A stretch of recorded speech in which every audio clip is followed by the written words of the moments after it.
So I saw Afterburn today. Now, this was a film that was kind of on my radar, but I hadn't seen any marketing of it. I simply just saw it listed in the movie apps, and I figured, okay, well, stars Dave Bautista, has Samuel L. Jackson. It should be okay, right? Now, for the seizure warning, this is actually the first time in a while where there is a sequence in this film that gave me a little bit concerned. It's not very long, but it is very much one of those sequences. It's towards the climax. You have some fight scenes, gunfire, indoors at night. And so you have a lot of quick cutting, which results in a lot of muzzle flashing. While it doesn't last very long, it was enough to make me go, okay, that's probably gonna possibly cause something. Not a doctor, just someone trying to be decent. So those of you with photosensitive epilepsy, maybe wait for this to come to streaming. Now, when it comes to my thoughts going into Afterburn, I mean, the premise itself sounded somewhat interesting enough, and the overall aesthetic, it made me feel a little bit nostalgic because it very much feels like a lot of the direct-to-video Mad Max knockoffs that we got during the 80s and 90s. The one film that actually comes to my mind is specifically Karate Cop, which also has a similar like post-apocalyptic, complete downfall of society sort of setting. And so it very much is in that sort of vein. And when it comes to its execution and presentation as a whole, it definitely is rough in a few places. There are some moments where the dialogue is a little bit clunky. It's kind of the kind of dialogue that is very much symptomatic of modern filmmaking, where they feel like they have to explain the themes or explain character motivations rather than showing it. I mean, right out of the gate, we get kind of the expository VO explaining the setup. And so it's kind of one of those, okay, it's definitely a little bit heavy-handed when it comes to making sure the audience actually understands what's going on. And it doesn't help that the way the main character of Jake is presented visually feels a little bit at odds with the dialogue that he's given in certain sequences. I don't know how else to describe it, because you have someone who's demonstrated to be very capable, intelligent, very much like someone who thinks things through, but then you have just this dialogue that just feels kind of like an early 2000s edgelord. Not as bad as it could have been, but definitely one of those where it feels like the visual side of the storytelling and the dialogue side were a bit at odds with one another.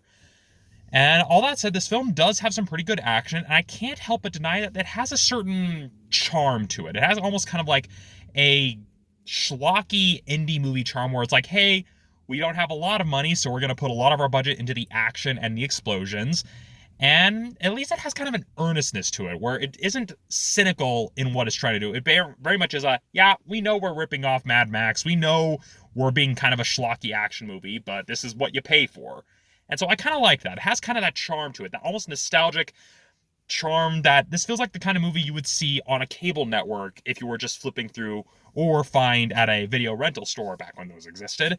And so, as dumb as some aspects of the film were, I liked it a little bit. It had kind of that charm where it's like, yeah, we're just having fun making a movie. We're not expecting the audience to take this that seriously. It has kind of that B-movie grindhouse sort of vibe to it. As that said, though, it does feel a little bit at odds with some of the more idiosyncrasies of modern filmmaking, more of the sleekness. This is kind of one thing where a lot of the dolly moves and stuff like that, it feels like it has certain moments that feels like they're shot too smoothly to match the grindhouse feel that they're going for. But that's like a very minor nitpick. So, yeah, if you're looking for a film to kill about a couple of hours, this one is one of them. I wouldn't say it's the greatest film I've seen when it comes to like mid-range action films. It's just but overall, I had a pretty good time considering I saw it at a matinee. So that would be my recommendation, is that with Afterburn, you could see it matinee, maybe wait for it to come to streaming. I wouldn't necessarily pay full price and go for like full IMAX treatment for it, even though it's not actually showing in IMAX, but you get the idea.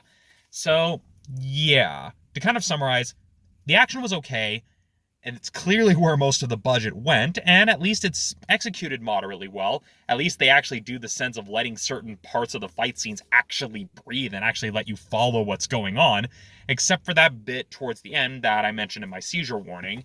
And like I said, it has kind of a campy charm to it that just kind of makes me feel a little bit nostalgic for some of those straight-to-video action movies that we used to see all the time. And so, yeah, not bad, not the greatest, but it's at least entertaining. It's just not exactly aiming to be high art, and honestly, that's okay. So, yeah.